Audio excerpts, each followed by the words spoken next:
How to Develop Self-Confidence and Influence People by Public Speaking by Dale Carnegie. I never knew this book existed, but for a while I've wanted to do a book on public speaking and self-confidence because these were the two valuable areas that I focused on to help me in my journey in entrepreneurship. And arguably, more so than anything else, has improved my life in many areas. The ability to speak publicly, speak in groups, to do these YouTube videos, to do events, group discussions, or speak at my clients' offices with their staff, connect with people in public even, randomly, have conversations with people. That has helped me so much, arguably more so than anything else, and has contributed more towards my success in business and in my life than anything else. Thus, I want to share with you not only the information covered in this book, but my own examples, my own personal experience. And I want you to recognize that it's one of the best ways of developing self-confidence. Real, core, powerful confidence. Confidence that comes from within, not confidence that is dependent on the external world. But something happens internally when we learn how to speak publicly. And not just speak publicly to entertain, but speak publicly to influence, to get others to take action towards a win-win outcome. Suddenly in our brain, it feels like we've opened up a door to infinite possibilities, because really you have. Your ability to speak publicly and influence groups of people to take action towards a result is a life-transforming skill, and it is the skill that some people in this world have mastered to such a high level that they literally influence where the direction of the world is going. Now, you can go that far, or if you're interested in business success, then recognize that your business success is going to come as a large part of your ability to influence people. And your self-confidence in that, your ability to do that, is really multiplied through the experience of doing it. It's essentially a loop here, a cybernetic loop. When you improve your ability to speak publicly through influential ways, by influencing others to take action, you develop self-confidence. Your self-confidence goes up. And when your self-confidence goes up, your ability to influence and your ability to speak publicly goes up also. And thus, through this discussion, we're going to focus on building self-confidence through the very act of public speaking from a place of influence. So, the gaining of self-confidence and courage and the ability to think calmly and clearly while talking to a group is not 1/10 as difficult as most people imagine.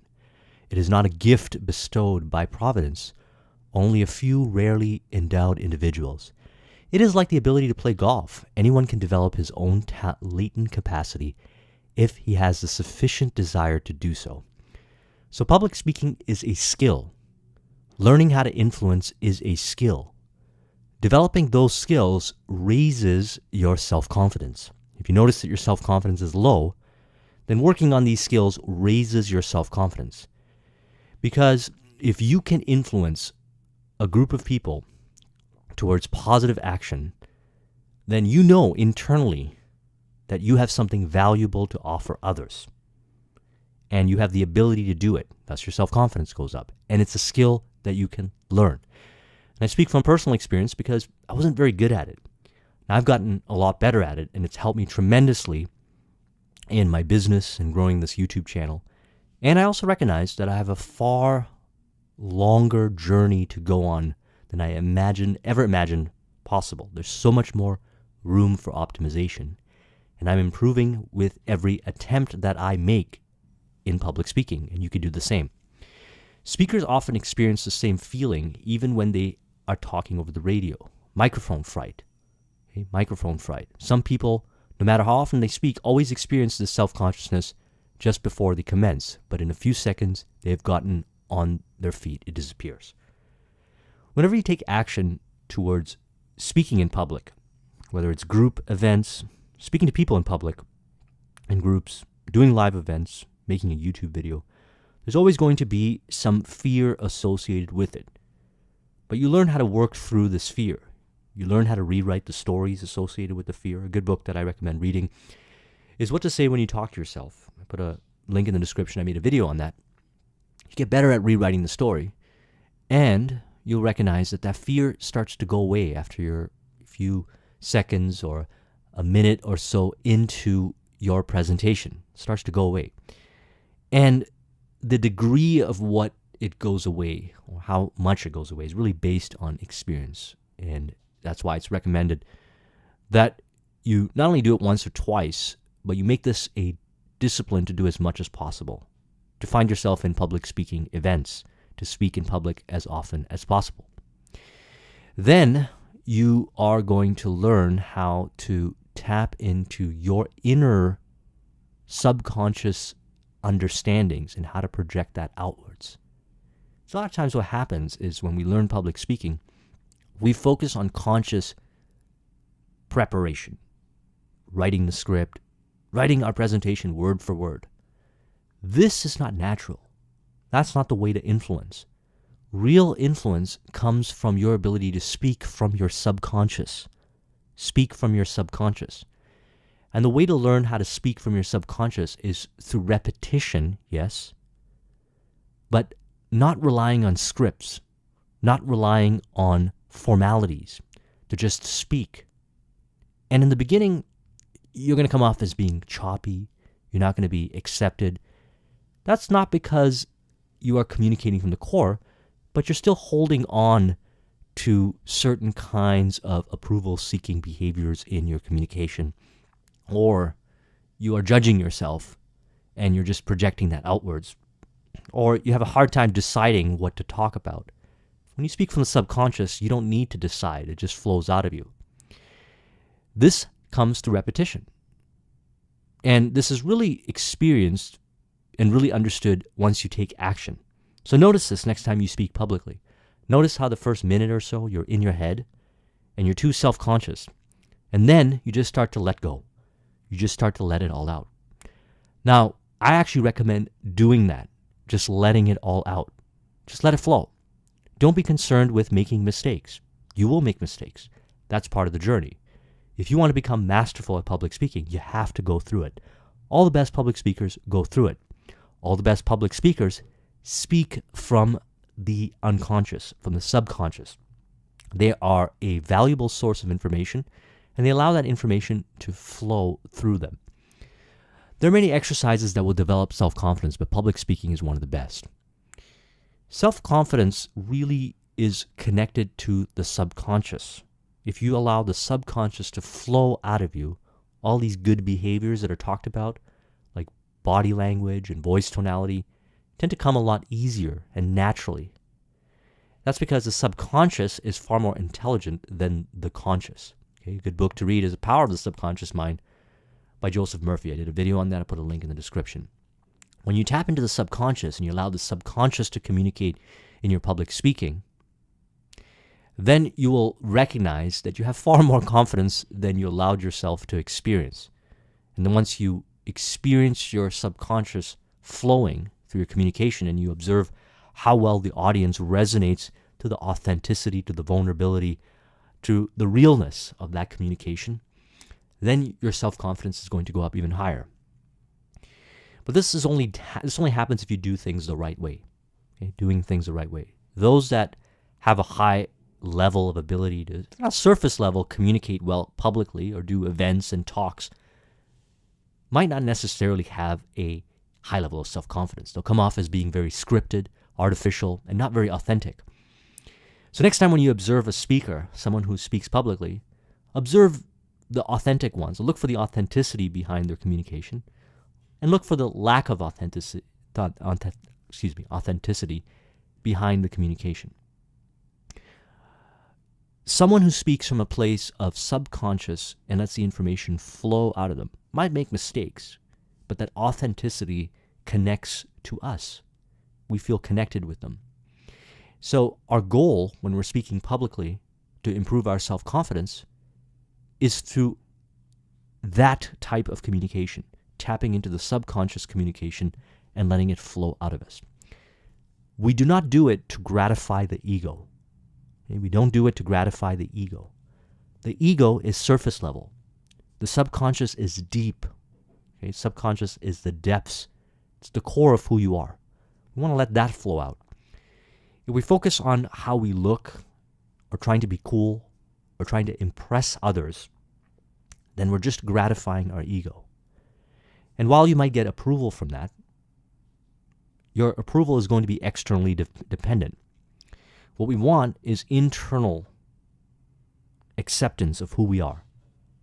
That is what contributes to a high level of self-confidence. When you've got that, you don't look for approval from others. Any approval or validation you get from others is merely just optimization data. This is a very stoic way of looking at things.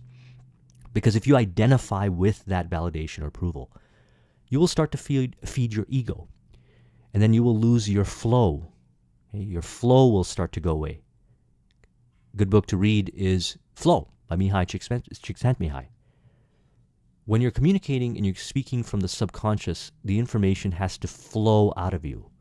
When it flows out of you, you're more likely to real-time resonate with the audience and connect and adjust accordingly, because you'll be able to feel the connection with your audience.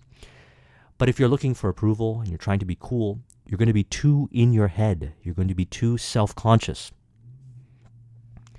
Now, another element that I like to focus on is public speaking to influence actions in others. Public speaking to influence actions in others. It's recommended that you study direct response marketing, copywriting, and any kinds of communication styles, Influence, Psychology, Persuasion by Robert Cialdini, to learn how to communicate in a way that influences others to take action, creates behavioral change in others. That is going to raise your self-confidence far higher. And by the way, entertainment and getting others to laugh is also influencing actions. You don't necessarily have to communicate from like a business and a personal development perspective to influence actions. To influence actions is really focused on the benefit of the audience, okay? What they want to feel and your ability to evoke that feeling in them, and to connect that feeling towards something that can further benefit them down the road. So to keep this simple, we're going to focus on business-related topics, because entrepreneurship is the area that I tend to focus a lot on this video, and it's one of my deep passions. In the realm of entrepreneurship and public speaking, we want to develop our ability to speak to groups or large groups, small groups, large groups, one-on-one in a way that influences actions, either to buy or to build a relationship with us, or to change the way of thinking in a way that's beneficial to the other person. And the way we do this is to speak to what they are interested in. Okay? We influence by connecting and building rapport to what they are interested in. When we connect to what they are interested in, and we speak in a way that is deep and one-on-one, specifically, even though you're addressing a group, it's more one-on-one tone, we're more likely to influence because we build the trust. People will do business with those that they like and trust. And they will be influenced by those who they like and trust. So thus, we want to focus on developing public speaking, again, not for egotistical reasons, not to look cool, but to positively influence others. A good public speaker can still fluctuate on self-confidence. It's important to recognize. A lot of times when we think of a good public speaker, we look at them and we say, oh, they present really well on stage, their words just seem to flow, but there's something about them that doesn't seem right, something about them that doesn't seem authentic. They don't really speak from the subconscious. They're very scripted, and they come off as being fake. And at a deep level, we don't resonate with them. And while we might be surface level entertained and engaged in what they're doing, we don't really feel like taking action when they give us a call to action. You'll see this a lot, especially in the business world. Some people will practice their presentation over and over again. They'll have it down. They'll communicate and they'll give a call to action, but a lot of people will not resonate and respond to that call to action. And then you'll see another person who's not very scripted, makes errors, grammatical errors, but they speak from the heart. They allow the subconscious to flow. And based on that, they resonate with deep emotions with the audience. And when they give a call to action, people take it. They'll buy. That's why what we want to focus on is influence on a win-win perspective. What's in it for our audience, and making it about them and not gratifying the ego. If you do that, your self-confidence will go up, because if you can do that, there's a lot of things that you could do in this world, a lot of things you can create with that ability. Core confidence is not taught through theory. It is gained through action-based experience, being in the arena, in the trenches, speaking at the events, booking the events, hosting the events, public speaking, by actually going out there. The more you do it, and the more you refer back to the content that's covered in this video and the book, the more likely you're going to tap into that subconscious style of communication that we're talking about, where you're speaking authentically. And that comes from experience, because really what I found in my journey is that I had to remove a lot of layers of self-consciousness being in my head.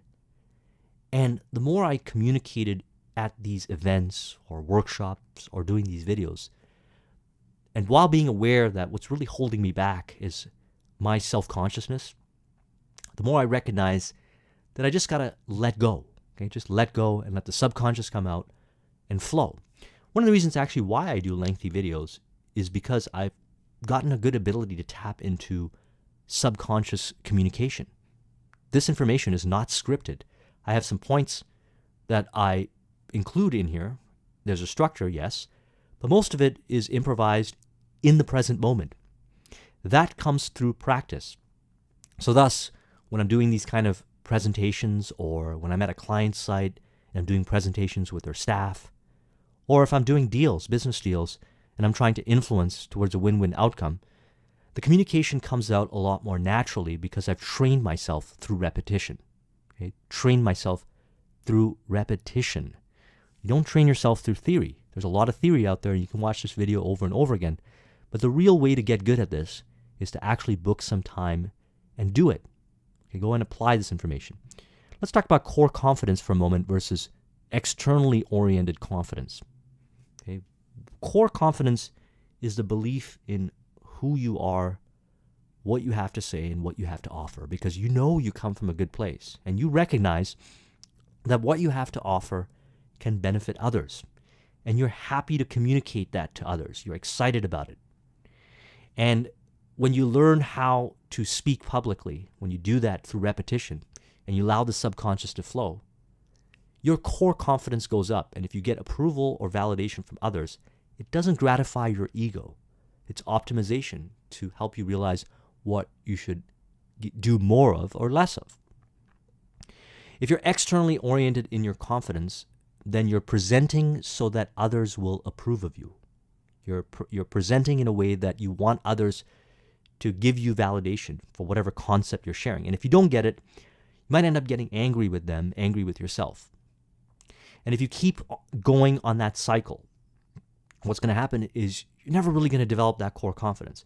And the more core confidence that you have, okay, the more core confidence you develop, the more you'll allow your subconscious to flow when it comes to public speaking. Okay, that's what we want here. We want our subconscious to flow when we're public speaking. Yeah, but there's going to be structure to it. It's not just random stuff. It's designed to be set up in a way that's influencing others to take action. And in that process, we build our self-confidence. So let's talk about the 4 areas that he covers in the book. Start with a strong and persistent desire. All the stuff that I'm talking about and that's covered in the book can seem like a lot of work if you don't have a desire to learn it.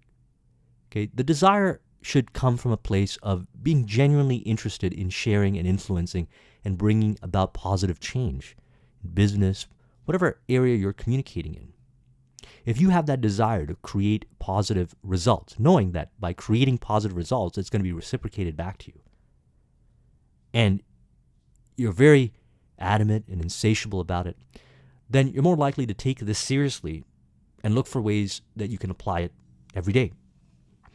But if you don't have that desire, this is going to seem like work. It's going to seem stressful. And then when you actually go out and speak at the events, people are going to feel that. They feel that you don't really like communicating. You don't really like sharing. You're not really excited about sharing and influencing positivity, giving them what they want. And they're not going to like you. They're not going to accept you, because remember, people are thinking about what's in it for them. And your job when you're speaking in public is to, give them a good time and entertain them, but also provoke thought to influence towards a win-win outcome, perhaps change their ways of thinking in a way that's beneficial to them. And if you can do that, they start to respect you even more. But what's deep energetically and projected outwards is your passion and your desire to do that. They can feel that. If that's missing, you're creating more friction. You're creating more barriers to influence. The desire to go against what others may tell you about your ability. Core confidence, self-confidence, is the ability to look within ourselves. And while we get opinions from others, ultimately we make the decision. The more you can do that, the better it helps you in your ability to speak publicly. People can sense when you're a leader. Okay, I made a video, recommend you watch it, 21 Irrefutable Laws of Leadership. The last video that I made, I'll put a link in the description. The desire to be able to think for yourself. You gotta have a desire to want to think for yourself, because if you think for yourself, and yeah, you pay attention to the opinions, but you don't let them sway your ultimate thinking abilities, you develop critical thinking skills, then what you present and what you communicate to others will be more unique and powerful and multidimensional. And you have to have the desire to want to think differently to be able to do that. If your desire is not strong enough, you will not take the action or will create unnecessary resistance. You'll not take the action to do the lifelong discipline of being an effective communicator, public speaking from the perspective of influence to build your self-confidence. You're not going to do it. There's only a small percentage of the people that really have a notable ability to do this. And that's because they have a desire to do it. And it's a rare skill. So if you want to develop the skill, you have to understand that you have to be motivated and you have to go up against everything that's trying to keep you where you are. Others might tell you that this is not the best use of your time, or they might tell you there's different ways of doing things. But I'm really sharing with you what I believe is, from my experience of many years of working in this realm of public speaking and understanding the real power, the essence behind it, and that is the ability to speak from the subconscious. The ability to speak from the subconscious. If you don't have enough desire to take action, repeat action to break through the barriers that you've created within yourself, the barriers of self-consciousness, the barriers of resistance from really telling the authentic truth in your communication. And that resistance is going to show up in your communication when you're speaking with others. And by the way, no matter where you are, you can always get better at this. This is something that I work on every day, is to remove more of this resistance. I'm not going to get into too much discussion in it because it will make for a very lengthy video.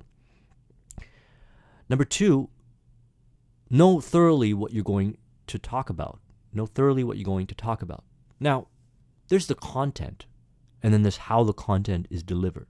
Whatever it is you're going to communicate, make sure you really know what it is that you're talking about. You speak from either experience or something that you have researched extensively. That's the surface level stuff, the words. The energy, the power comes from the subconscious communicating that, and your passion and your desire and your excitement. Recognize that you don't always need the credentials if you know what you're talking about. One of the things that creates the self-consciousness in communication and speaking publicly is when we don't have the credentials. If you're speaking about something, you don't have the credentials, and if you attach to that idea that you don't have the credentials and therefore you're not able to talk about it, then when you communicate that, when you speak publicly, others are going to feel that, and they're going to feel that resistance in you. It's going to be there. No matter how polished your talk is, they're going to feel it.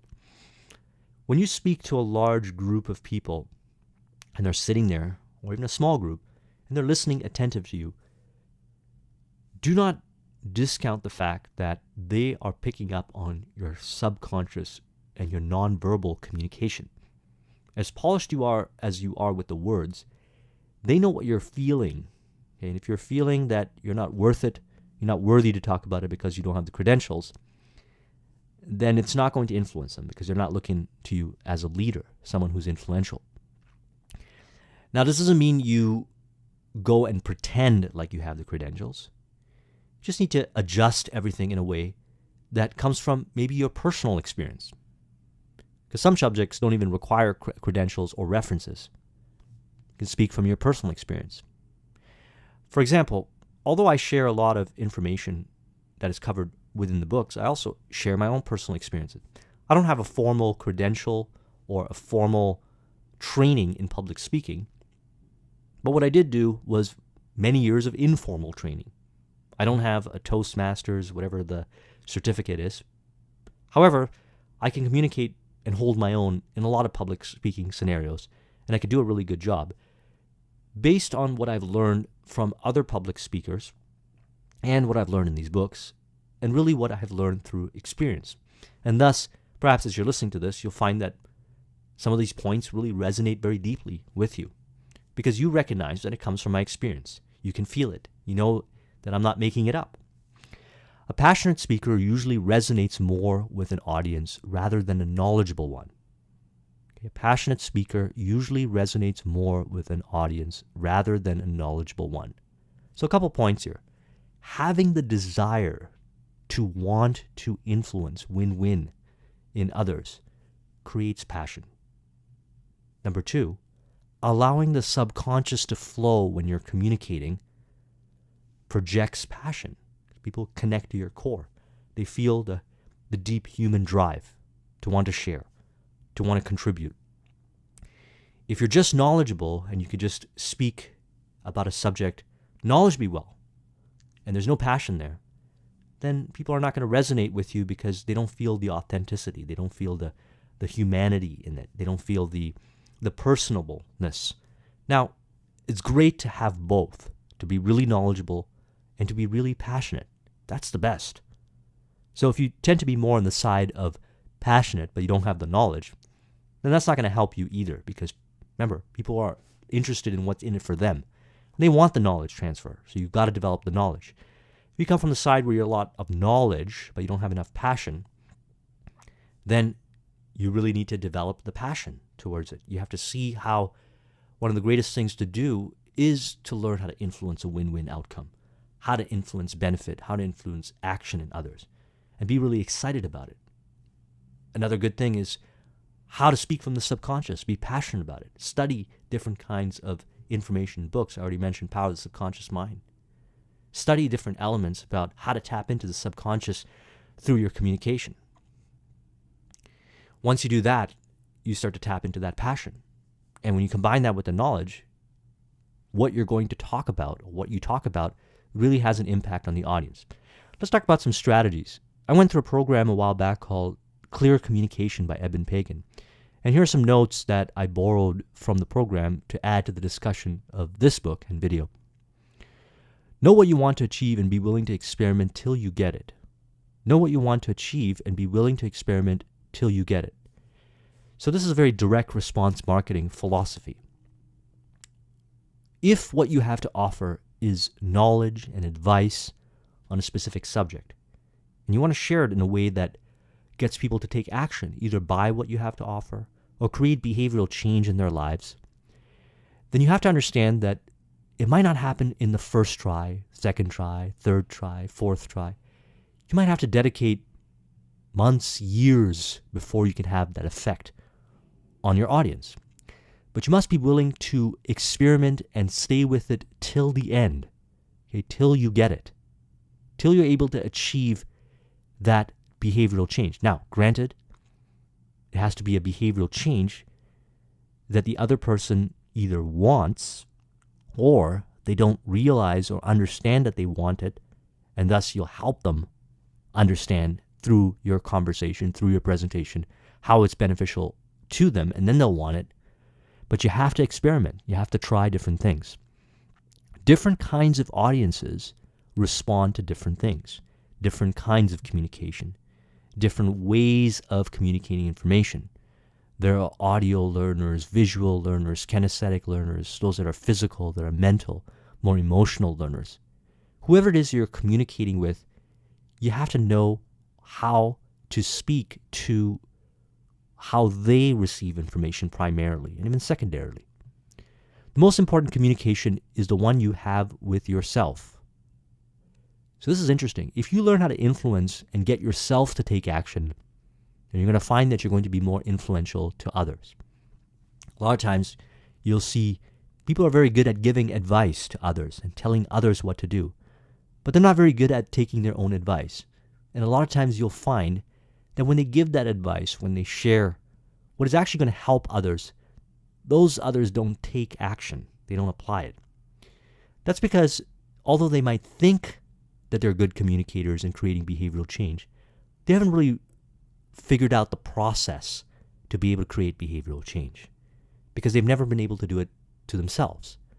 If they were able to do it to themselves, then they'll pick up on the very valuable insights and nuance points and elements and include that in their communication to get others to take that action, to others to have that behavioral change. That's why it's good to work on yourself first. And when you produce results in yourself, share the results and figure out how to communicate effectively to present to who you're trying to communicate to, how to do it, the step-by-step process, understanding different learning models, studying NLP so you can communicate effectively and clearly to that audience based on the model that you have done on yourself being the person that you were able to create the behavioral change on, creating a model based on that and transferring that knowledge over to your audience. That starts with the communication you have with yourself. And what to say when you talk to yourself is a good starting point. The second most important communication is that which you have with your audience. Okay, first, it starts with your ability to communicate yourself. A lot of times you don't hear this in a lot of public speaking kind of training. But I'm sharing with you my experience and some of the information I've learned from some of the most influential public speakers, those that are able to create the most behavioral change in others, inspire others to take the most action. And almost universally accepted is this principle that you have to first learn how to communicate to yourself to create results for yourself, and then learn how to communicate results for your audience. If you start with communicating and trying to influence your audience, and you never really learn how to influence yourself, then you're missing out on an opportunity because you're no different than your audience. You're a person and they're a person. The cool thing is that when you work on yourself, you can experiment a lot faster. You can test things and see what works a lot better. Now, there's a lot of things, elements, components to public speaking and influencing. I already mentioned studying influence psychology persuasion. Robert Cialdini has a new book out called Persuasion. I might do a discussion on that. There's a lot of sales books. One book that I'm going to do is the new Jordan Belfort book. He talks about the straight line persuasion system, which, by the way, is a great selling system, the straight line persuasion system. So many different things, direct response marketing, copywriting, so many different elements. We can go on and on and on. But at the end of the day, if you learn how to apply a lot of those principles to yourself to create the behavioral change, then you're going to model that and apply it to your communication and public speaking with others. Next is the responsibility of the communication belongs to the communicator. The responsibility of the communication belongs to the communicator. If you're not able to create results in your audience, if you're not able to persuade them, to influence them, to take the action, it's not their fault. It's your inability to speak effectively to generate influence.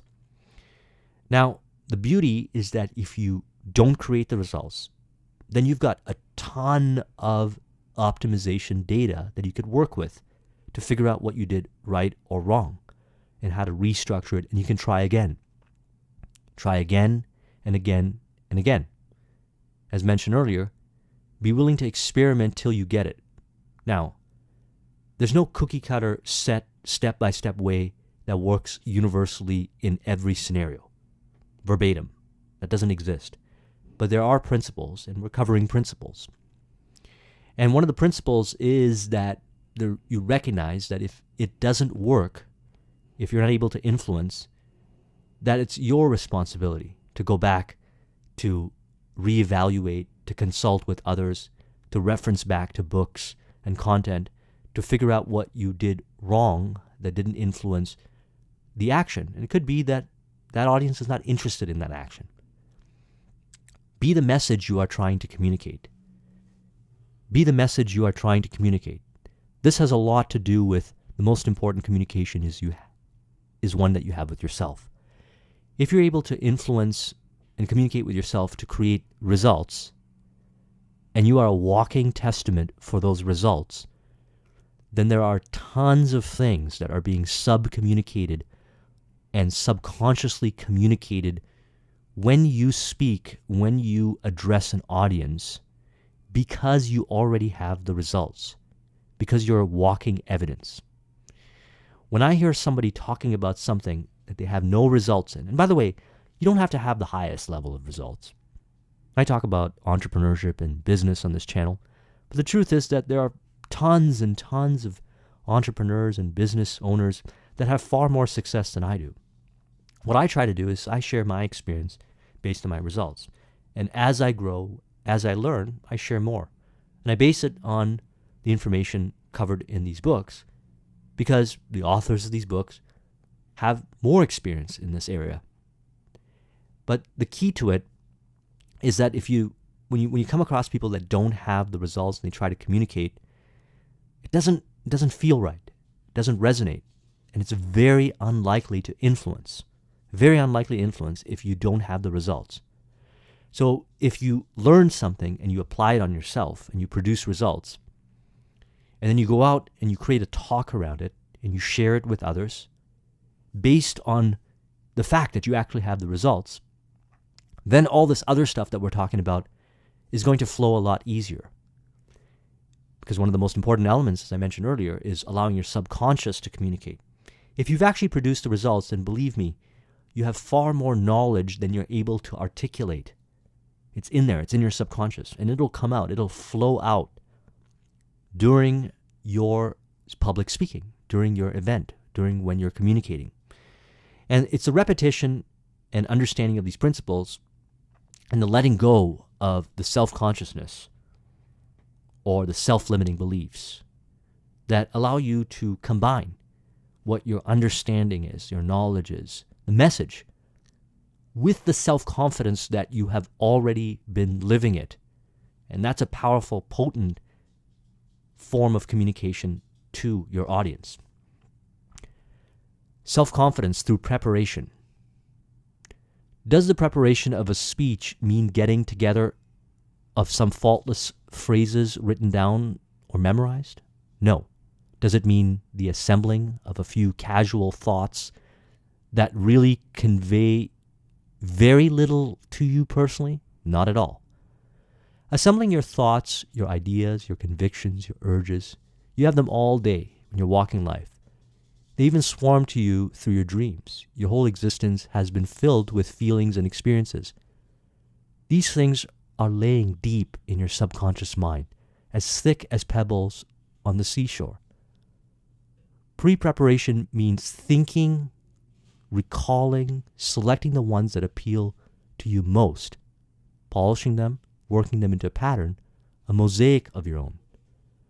So, and this is something that I do and work with when I'm creating my videos, my content, is when I pick a book, I reflect upon it for 1 week or 2 weeks at a time. I look at all areas of my life, my business, my personal life, and I see how what the information conveyed in the book is related to my own personal experience. And then I take little notes. I put it on my phone. And these notes are notes that I refer to when I share with you the content. And this has been really helpful for me. So it's not about necessarily putting together a speech where you're trying to impress others and be faultless. The power lies in your own ideas, your own convictions, who you are, and how it relates to the information that you're communicating. Okay, there's the information that you're communicating and your own personal experience and your own elements of your subconscious, which, by the way, if you reflect upon, let's say you write a speech, or let's say you're going to present about a certain subject, and you got the subject and you got your key points we're going to talk about, And you outline that in a mind map. And then you dedicate a week or two to reflect upon those key points, and you look for experiences or understandings that kind of just pop up out of your subconscious. You take those and you note them in there, and you present those points, and you allow your subconscious to fill in the gaps as you're presenting once you get out of your head. Remember I mentioned the first minute or so. Then you're going to watch as your audience resonates really well. They're going to feel that authenticity. They're going to feel that they are like you. You are like them. You're going to be one with your audience. And then when you give your call to action, your influence, what you would like them to do, they're more likely to comply with that because there's going to be a deep level of trust that's built. You will find that the sermons you enjoy preaching the most and the ones that actually accomplish the most good in the lives of your people will be those sermons which you take most largely out of your own interiors. This goes back to the point that I made earlier. If you want to influence, be the message you are trying to communicate. Live it, embody it, and focus on embodying it as much as possible. Another example is when I do these books, I make sure that the key points that I'm presenting, I have been embodying with diligence and practice for weeks, and I keep reflecting back on those points after I made the videos until they become who I am, until I live them at a deep level. A lot of them are points that weren't really brought to my awareness until I read the book because, again, I'm basing it on past experiences. So a lot of these things I did, I just didn't recognize I was doing it, or I didn't have a way of explaining it. So I reflect back on those experiences. So I've been embodying it for a while. Come from my own interiors. Now, it doesn't matter where you are in the journey. You can be very early in the journey, but you have experience. You have experience. Try to not talk about things that you don't have experience in because it's not going to be very influential. Remember, people can read through nonsense. They can read through when somebody's lying. So you want to be telling the truth. You want to be communicating authenticity. Start with what you have. Okay? Develop some experience, or I should say, develop your ability to communicate effectively what you've already experienced as a template and a base, and present that and build upon the successes. Start small. How to prepare for your talk. What topics ought you speak on for practice? Well, really anything that interests you, anything that what I believe is anything you've got experience with that has impacted you positively, that has leveled you up. Have you learned something that has increased your success, whether it be financial success, fitness, business, certain area of your life? Based on your own experience and practice, that's probably going to be something that would make for a great talk. Number 2, determine your subject in advance so that you will have time to think it over in odd moments. I mentioned 2 weeks, but there are people that I know that they have this one talk that they do really, really, really well, and they just keep building upon that talk. Now, someone that was really good at doing this was Russell Conwell. He wrote the book Acres of Diamonds, and he used to go around giving that talk. And that talk is a very powerful talk. And it's just that one talk through repetition, building upon it, and building upon it, and reflecting upon it, allowed him to modify in a way that was very influential. And Acres of Diamonds is a very powerful short read based on the talk, but it's very influential. If you read it, you cannot help but be influenced by that talk. While preparing, study your audience. Think of their wants, their wishes. That is sometimes half the battle. When you're communicating and you want to influence, you have to make sure that you select the right audience. And you have to understand that it's really more about them. Okay? It's actually all about them. You want to make it so that you inspire, uplift, instruct, and even entertain based on what works for them. You cannot force them into accepting you. You cannot force them into believing you, and you can't get them to do things that they don't really want to do. You can persuade alternative ways of thinking, but it happens through more of a gradual process, not through a forceful process. Real power is not force. Okay, real power is your ability to connect with another person, resonate with them, build that like and trust, and then propose a call to action, then propose a suggestion. And if they're not interested in it, knowing how to read them and understand why, where, or all the different elements of how to readjust and go back and maybe make another proposal. But this happens through repetition. Every time you present, every time you do a public speaking, look at your audience, study them. If possible, record the session and watch the session over and over again and observe how the different things that you said either resonated or distracted or either had their attention or lost their attention. Reflect upon it and go back and make the modifications. Refer back to your mentors or different books or different kinds of trainings that you do on alternative ways of going back and communicating with the audience. Not necessarily as a whole, as in rewriting your presentation, but maybe different elements of it. And it's through the repetition that you not only learn how to communicate to that specific audience, but you develop principles and a model and framework on how to communicate with other audiences. Because although the tactics might change, the principles universally remain the same. You know, one of the famous principles made famous by the movie Glengarry Glen Ross is AIDA. Attention, interest, decision, action, or some say desire, action. It's a framework. There's tons of these frameworks that are out there that will allow you to build a solid presentation and then allow you to break down where in the process it didn't work. Did you have their attention? Were you able to get and hold their attention? Did you have their interest? Right? Did you have their ability to resonate with what you're communicating? And the list goes on and on and on. Study your audience. Very, very important. The way to develop reserve power is to know far more than you can use to have a full reservoir of information. Those that are great, influential public speakers have a ton of reference experience based on what they're communicating. Even if they do a 10 or 20-minute talk or a half an hour, even an hour talk, they have hours of information that they can pull in dynamically anytime, depending on what the audience is responding, because this is a two-way street. You are communicating to the audience and they're reflecting back to you their interest or lack of interest. And you got to be able to calibrate real time, be in flow with your audience. That is the subconscious flowing, and they're able to pull different elements from the subconscious mind, subconsciously, different kinds of information, and adjust accordingly. So the communication, the actual speaking, is not very static. You could do static types of speeches, but it's ones that are dynamic.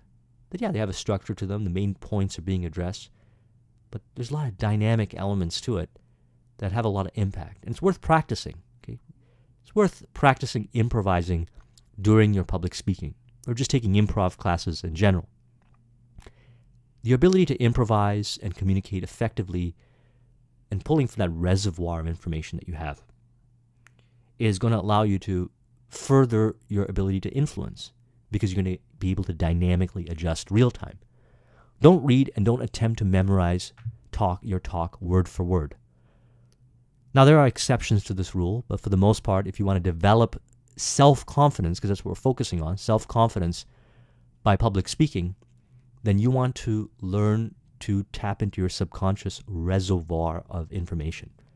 And you want to allow the information to flow dynamically based on what your audience is responding to real time. How to open your talk, different ways of opening your talk. Arousing curiosity, relating a human interest to a human interest story, beginning with a specific illustration, a drawing, using an exhibit, asking a question, opening with a striking quotation, showing how the topic affects a vital need of the audience, starting with shocking facts. Don't make your open too formal. Don't let the bones show. Make it appear free, casual, inevitable. This can be done by referring to something that just happened or something that just been said. Many different ways of opening the talk, and it really depends on the audience and your situation and so forth. There were some key points I pulled from the book that you can experiment with. Next, how to interest your audience. Remember, our chief interest is ourselves. As human beings, we're always thinking, what's in it for us? What's in it for me? That's what your audience is thinking all the time. If you forget that at any point, you might lose your audience. I know it can be challenging, and it's something that I've been working with for a long time, but it's very easy to get too caught up in the passion of what you're talking about, especially if you're really passionate about it, while not keeping into consideration that you might have lost your audience. You always have to keep it on what's interesting for them. It has to be win for them. And you got to make it win for you and them, yes, but you've got to make it about them. You got to resonate with the audience. The person who leads others to talk about themselves and their interests and listens initially will generally be considered a good conversationalist, even though he does very little talking. This is very interesting. If you can get, let's say you're speaking at an event, doing some public speaking. If you can evoke dialogue with your audience, not necessarily verbal dialogue, but a dialogue in their head, and you're able to speak to that communication that's going on in their head, then this can be really powerful. So one-on-one, for example, when you're communicating with someone, you have the opportunity and the ability to communicate something and then have the other person open up, and then they just share and they just keep talking. And after a certain point, the conversation ends, they look at you and they say, wow, this person's a great conversationalist, even though they did most of the talking. Well, in a large public speaking event, you can't really do that. So the way I found to be able to implement this is to communicate in a way that as you're communicating with them, a conversation happens in their own head. They're thinking about things, and they feel that they're connected with you because even though they're conversing in their head, the brain doesn't really know the difference between, for a lot of things, reality and what's in our head. Even though you've provoked those thoughts, those ideas in their mind, and it's all these ideas are running through their mind, that's what you're trying to do. Not necessarily have them listen passively to everything you have to say, but evoke insights and perspectives in their mind through your conversation with everyone in the audience, if possible. Interest is contagious. The audience is sure to catch it if the speaker himself has a bad case of it. But it cannot be won by the mechanical adherence to mere rules. Interest is contagious. If you're not insatiable and passionate about what it is you're talking about, like really, you obsess over it day and night, then it's not going to have that high level of influence that we want. A lot of people get started in business and they create products and services because they want to make money or whatever reason. But if they don't have a passion for their product or service, not genuinely interested in it at a deep level, not for egotistical reasons, but interest in it to share how much it's going to benefit, and it really does connect to the interest of the other person, what the other person wants, then there's a disconnect. Has to be interesting to the other person, as in it appeals to their self-interest, because remember, what's in it for us? W-I-F-M. What's in it for me? W-I-I-F-M. W-I-I-F-M.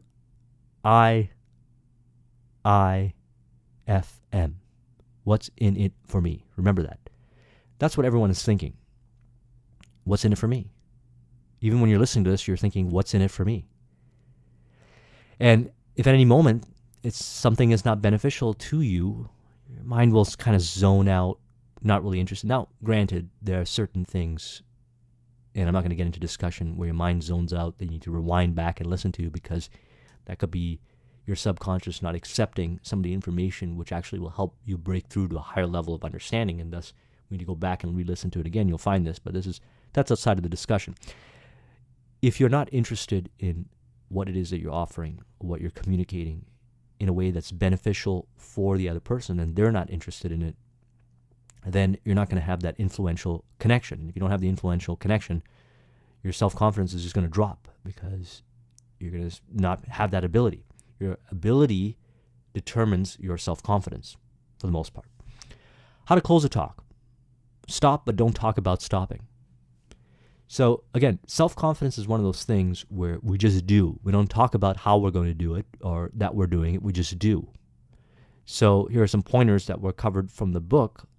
A lot of people, when they end a talk, they talk about how they're going to stop, but it actually breaks the confidence that the audience has in you. It kind of lowers you. Summarizing, restating, outlining briefly the main points you have covered.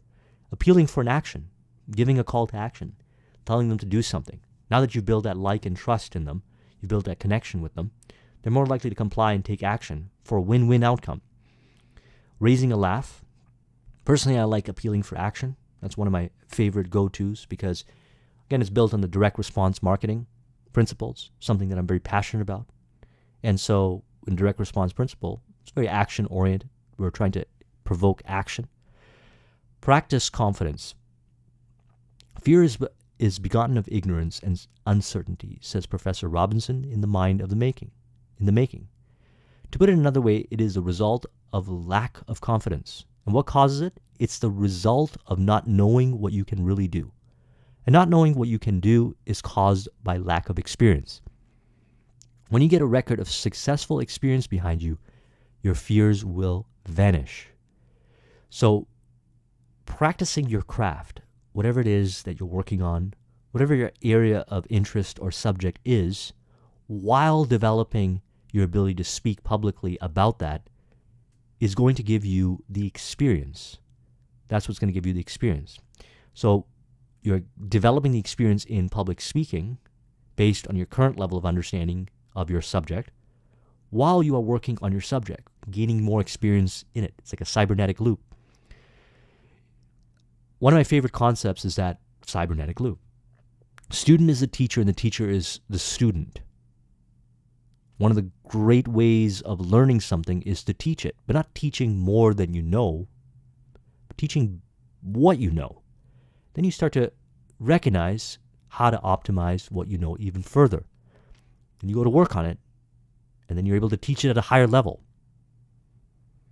So experience really gets you to get over your fears because you know what you're talking about. There's a deep knowing of what you're talking about. When you combine that with the ability to teach others through public speaking, then you're adding more power to that. And your self-confidence goes up. We all have 4 contacts with people. We are evaluated and classified by 4 things. What we do, how we look, what we say, and how we say it. Okay? What we do. That's why it's always good to really live the philosophies that you're talking about. If you're not living the philosophies, others can feel it. They know it. How we look, how you present yourself, your presentation. What you say, very important. But arguably even more important is how you say it, speaking from the subconscious. And when you come from the subconscious, what you say tends to flow out a lot easier. Which, when you speak from your subconscious, you start to look different. You'll notice this. When you're speaking from your subconscious, when you allow your subconscious to flow, people start to look at you different. They see something else in you energetically. And really, what you're speaking from is experience, who you really are. You can't masquerade or fake it. They'll be understanding what you do. What you do is communicated from your subconscious. To develop courage when you are facing an audience, act as if you already had it or act as if it was impossible to fail. In the beginning, it's hard. So one of the things you have to recognize is we don't want to fake it, but we want to believe in ourselves, and we have to actually jump ahead and say, how can we communicate what we're about to communicate in a way that would be impossible to fail? Like, it's impossible to fail. It puts your mind in that frame and is more likely going to allow the subconscious to flow. Every talk, regardless of whatever the speaker realizes, it or not, has one of four major goals. Okay? To make something clear, to impress and convince, essentially influence, to get action, which is also a form of influence, and to entertain. Where does your presentation lie in this? Here's some more concepts from Eben Pagan's Clear Communication. The meaning of the communication is the response you get. Meaning of the communication is the response you get. So thus, when you're communicating with an audience, when you're speaking in public, it's important to pay attention to the response you get real time, as well as the response you get from any actions that you are trying to provoke. If you get the action, what varying degree of an action you get, or if you don't get any action at all. If there's something specific that you want them to do and you ask them to do it, what's the percentage of them that actually do it versus don't do it? How motivated are they to do it? And for the ones that didn't do it, what are the reasons you believe that they didn't do it? Because you might think that you have communicated effectively, but most communication is miscommunication. We actually think that exactly what we're communicating is being received the way we intend for it to be received. But every person carries with them a different view of reality. And what they're really looking at is what's in it for them and how what you're saying fits into their reality. And with practice and time, and this is something that I work on, you get better and better and better at communicating certain language patterns specifically designed for the audience that you're interacting with, that is more clear as far as specific communication designed to evoke specific response, and it's received to a higher fidelity, higher level of understanding on their side. And in the process, we must always be checking, testing, confirming, and aligning. Checking, testing, confirming, and aligning, real time. Now, in the beginning, when you're doing a lot of public speaking, this might seem kind of hard because you might be too much in your head. You're not really allowing the subconscious to flow, because when the subconscious flows, the resources are freed up. You don't have the self-consciousness, and you're able to tap into this, the real-time checking, testing, confirming, and aligning, which happens almost naturally with practice. And once you're in flow, again, Flow by Mihai Csikszentmihalyi, good book to read. Checking, testing, confirming, aligning, and readjusting your communications. And this is why we talk about how it's better to practice improvising and adjusting and going off the cuff and riffing to benefit the audience, not to go on tangents, but to benefit the audience and to give them more value, which again builds like and trust, which is more likely to help them be influenced by what you're trying to influence them by. Win-win outcome, as always. Projection. What is the emotional state of someone that has achieved this? Okay, think about that for a moment. That's why it's always good to communicate something based on who you are. Okay? Having the actual experience, having lived through the scenarios, having gone through the experience and understanding to communicate from that space. Because then you're actually communicating the emotional state of somebody who has already achieved it. And what you're doing is you're projecting that state outwards. And when someone is highly receptive and you are communicating through your subconscious while testing, checking, confirming, and aligning, you build a connection even further, and you're actually projecting that state over to them. When they receive that state, they're more likely to do the actions. They're more likely to comply. They're more likely to be influenced because it comes from a place of authenticity. You are projecting a state of what you are feeling because you've already experienced it over to them, and they're receiving it and they're feeling that experience. And thus their confidence goes up. Their self-confidence goes up into what it is that you are trying to persuade them or try to influence them to internalize or take action on, because it's coming from a place of trust. It's realness. It's not manipulative. So one of the ways to improve your communication is a realization that lying, and once you realize that you are lying in a lot of cases, even if you might not be aware of it, because lying wears many different masks. Not being authentic, not communicating the realness, and with practice, when the subconscious starts to flow, the realness is communicated. The only time where the realness is not communicated as the subconscious is flowing is if you're slipping in periods back to conscious and subconscious. Conscious so that you can control and adjust what flows out of you. So lying in general is a very stressful thing to do. Lying in general is a very stressful thing to do. If you lie to others and you lie in your public speaking, and if you practice lying in your just day-to-day activities, then it's a major cause of stress. And stress is projected in your communication. It's projected in your voice. It's projected in your energy. And people don't want to receive that stress. So even if you are practicing telling the truth in your public speaking, but you're lying most of the time outside of it, you're not being honest, you're not operating from a place of integrity, that stress, remnants of it, is brought into your presentation. Now, it might sound like we're going very deep into this, but it's important because these are the elements that I found to be really helpful. Now, in the beginning, when you present stuff, we might find ourselves lying a little bit or just kind of making it sound better than it should be, or not really revealing the vulnerabilities or the weak areas and trying to do it so that we can seem better than we are or seem higher than we are. But people pick up on this, and what's more important, your subconscious mind picks up on it, and it causes a lot of stress. And stress is a major killer behind most diseases. And a major cause of stress is lying.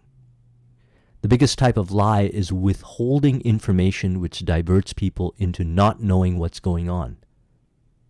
Biggest type of lie is withholding information which diverts people into not knowing what is going on. When you allow the subconscious to flow in your communications, you reveal what needs to be revealed. And then when you're checking, testing, and confirming and aligning real time, and you recognize that the meaning of the communication is the response you get, you adjust to bring out even more of the truth that is relevant. There's probably a lot of truth, and there's probably a lot that you could say to someone to influence, to provoke action. But it's not about saying more, it's about saying what is required and what is going to have the most impact. And you can't do this if you're withholding information.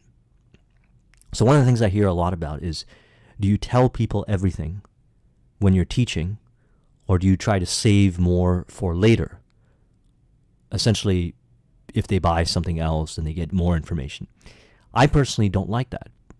I believe that my job is to communicate as much value as I can give to create the behavioral change that they want for a win-win outcome as I can in the interaction that I have with them, knowing that in more specialized scenarios, I can get even more specific. This is very applicable when you're doing consulting. When I work with clients and I do presentations with groups, I'm doing this. I practice allowing my subconscious to flow on the specific area that we're consulting in the business, whatever it is, with the group, while I'm reading the audience, while I'm reading the group, checking, testing, confirming, aligning, to see if they really are being responsive in the way that the communication was intended to be responded to, which is a benefit for them. And I'm doing it without filtering, without holding anything back. Because I recognize that the subconscious is going to flow the right information, the right volume, the right intensity, if I just get out of my own way consciously. And then during that session, we identify key points, key areas that we want to go deeper on. And in the next session, perhaps, they might invest more in another session, or we get into more specialized programs. We go deeper into those points, should they choose to want to go deep in. But nothing is ever a result of withholding information. You see how this works? The truth is, if you have a lot of knowledge about a subject, is that you can go very deep into very specific points, and it has nothing to do with trying to throttle back on the contribution that you're making. It's nothing to do with it. It is a form of lying in a way. And any form of lying, the reason why I put this in here for clear communication, again, this is from Eben's Clear Communication Program, is going to break the connection that you want with your subconscious when you're presenting, when you're speaking in public. Secret of good delivery. There is something besides the mere words in a talk which counts. It is the flavor with which they are delivered. It's not so much what you say, but how you say it. And, there's many different tactics that you can deploy for saying things the right way. Actually working on adjusting your tonality, working on your body language. There's many books on it. But what's more important is allowing the subconscious to flow, because a lot of times the tonality and the body language becomes automatically optimal as a result of allowing the subconscious to flow. When somebody's in the subconscious and you can feel them, you can say, well, this person's really communicating from their subconscious. You'll notice that they'll have good body language. You'll notice that they'll have really good tonality. You'll notice that they're very clear in their communication, and the clarity is really dependent on how open they are of allowing their subconscious to flow. And those are the elements of how it is said. Many speakers ignore their hearers, stare over their heads or at the floor. They seem to be delivering a soliloquy. There's no sense of communication, no give and take between the audience and the speaker. That kind of attitude would kill a conversation. It also kills a speech. Now, why do many speakers do this? Well, number one is they're trying to control the situation. They may be trying to control the audience. Maybe they're trying to manipulate. Or they might just be afraid that people won't accept them and their subconscious flow, so they put on an act, so they put on a front. And they recognize that this doesn't really resonate with the audience, but they're afraid to be in sync with the audience, because the audience will see through them. Thus, it's manifested in a subconscious behavior of not being present with the audience. Good book to read is The Power of Now by Eckhart Tolle, and why it's important of practicing being in the moment, being in the now. The same case applies when you're speaking in public. All that matters is the communication that's happening right then and there, and we have to open up the channels of authenticity and subconscious flow as much as possible, because that's what's going to benefit the audience the most. But when we're not paying attention, when we're not real-time checking, testing, confirming, and aligning, by connecting with our audience, by allowing our subconscious to connect with our audience, by really feeling this deep sense of connection with them, then we're not really being effective in projecting the right levels and volumes and whatever else, all these so many granular elements in effective public speaking in a way that's influential. Good delivery is conversational tone and directness in large. Conversational tone. Talking with them, having a conversation with your audience, even if they're not responding back, you're communicating with their responses that they give in their facial expression. You're reading them energetically. Again, this comes with practice and experience. And it's a conversational tone, having a one-on-one conversation. It's almost like you're having a one-on-one conversation with each person. Each person feels like you're having a one-on-one conversation with them. Not talking at them. You're not telling them what to do. You're having a discussion with them.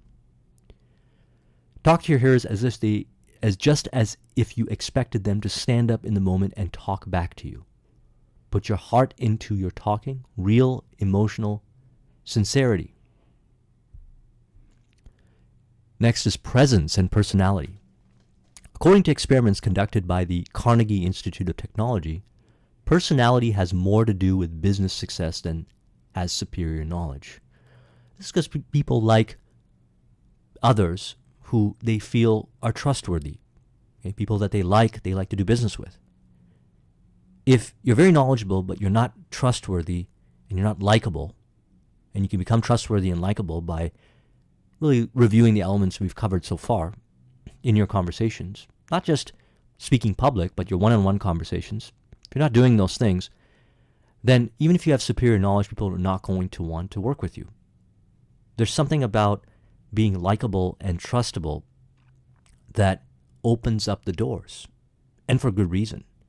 Because even if somebody has superior knowledge, they might not have our best interests in heart. So we really want to feel connected with those that we're communicating with. Don't speak when you're tired. Rest, recuperate, store up a reserve of energy. Do nothing to dull your energy. It is magnetic. Remember, we're projecting energy outwards. You could say that most, and I know this from experience, most of public speaking is energetic transfer. Energetic transfer. Effective, influential public speaking is energetic transfer. People cluster around the energetic speaker like wild geese around a field of autumn wheat and smile. Come before your hearers with an attitude that seems to say you are glad to be there. Okay? Not pretentiousness, not talking at them, one with them, speaking with them, communicating with them warmly through smile. Some general pointers here. Step out briskly and take a deep breath. In fact, breathe deeply for 30 seconds before you ever face your audience. The increased supply of oxygen will build you up and give you courage. Stride forth bravely, stop, stand still, and act as if you love it. Draw yourself up to full height, look at your audience straight in the eyes, and begin to talk as confidently as if everyone owed you money. Do not nervously button or unbutton your coat, play or fumble with your hands. As a general rule, it's bad for a speaker to hide behind furniture, but it may give you a little of courage the first few times to stand behind a table or chair and grip them tightly or hold a coin firmly in the palm of your hand. Next is practice. Okay, practice, that's the fourth step. What a man needs is not courage, but nerve control, cool-headedness. That he can only get by actual practice. You will always feel uncomfortable when you start doing this, and may continue to feel uncomfortable. There'll always be a certain level of discomfort. But you must embrace it, rewrite the story around it, and realize that it's through this uncomfortable feeling that you actually grow. It's like an exercise, like a workout. Workout is going to feel uncomfortable. Most people will not take this much action. Remember, if you are aiming to improve your public speaking, but not just public speaking for no reason, but to just entertain, but rather to influence, to create positive change, and recognize that you are in the minority that are willing to go this far. Most people will say they want to do it, but they won't necessarily take the actions. They won't necessarily internalize what has been discussed. But if you choose to do it, then you're going to recognize that it's going to be uncomfortable. You might not have a lot of support in going this direction.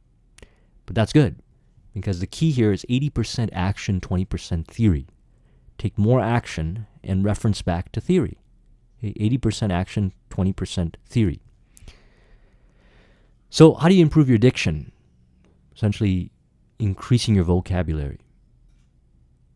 Your diction will be very largely a reflection of the company that you keep. If you surround yourself with individuals who communicate effectively, you're not just using big words to be impressive, but to use the right words at the right time, right sequence to effectively communicate, you're going to find yourself automatically absorbing those behaviors. Read a dictionary by your side. Look up an unfamiliar word. Try to use it, or try to find use for it so that you can fix it in your memory. Connect with people. Okay? Connecting with people reveals to you details about yourself. When you make conversations with others, when you connect with them, it reveals to you your weak areas that you need to optimize. Observe your body language. Observe your tonality. Observe if you're letting your subconscious flow, or if you're putting up a wall, a facade, or you're putting up a front. And recognize why you're doing that and how you can work to improve it. This doesn't mean that all communication will be subconsciously flowing, but you'll find that those that you interact with and you build the deepest connection with, your communication just tends to flow out of you. And communication, because it flows out of you, it opens them up to allow their subconscious to flow with you. And it creates a very interesting dynamic. Take notes on how you can optimize your progress. Okay? Take notes on how you can optimize your progress. Very important. Every time you partake in a public speaking engagement, reflect back on areas that you can optimize. Here are some optimizations. This was borrowed from the discussion that I did on the charisma myth, the book. And I'll put a link in the description. Recommend you watch that video. The 3 elements of charisma: power, presence, and warmth. Okay, let's look at these. Power. Are you clear and specific? Is your eye contact strong but not overbearing? Are you energetic? Are you being assertive?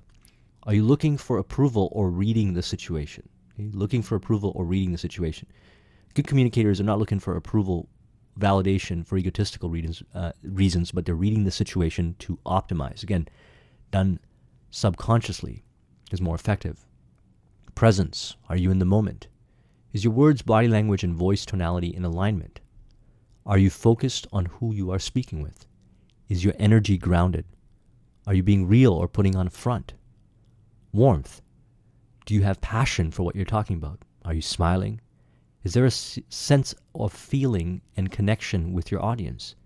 Is there a sense of compassion in your communication? So now that we've discovered and discussed the 4 areas, let's talk about some action items that you can apply to integrate what we've discussed so far in this book, as well as the other books and other notes that I've taken in my own personal experiences. Number 1, book time to speak at formal events or host workshops. Actually go and book time to do it. You can go to meetup.com, or you can find different events in the area that allow others to speak, or you can join Toastmasters, or you can create your own event, but make some time to do it. You can start a YouTube channel or partake in an online platform that uses video to communicate. You can participate in discussion groups or forums on the internet, but not just discussion groups for the sake of just filling it up with comments and so forth, but adding to the discussion to practice your ability to be more persuasive. Speak to at least 5 new people or groups a day in public. Wherever you are, make conversation with people. Apply these principles. As much as these principles apply to group public speaking, they also apply to varying degrees to one-on-one communication. Reference back to this video before and after you take the suggested actions to further optimize. This is an ongoing journey. The goal here is to improve our ability to speak publicly, improve our public speaking abilities from an influence standpoint, okay, to help us communicate effectively to influence. And in the process, build our self-confidence, because your self-confidence will go higher and higher when you recognize that you can communicate effectively and influence in the communication. Not just talk well, but influence well in your communication. If you want a copy of this mind map, the link is in the bottom of the description. Thank you very much for watching. I'll talk to you soon.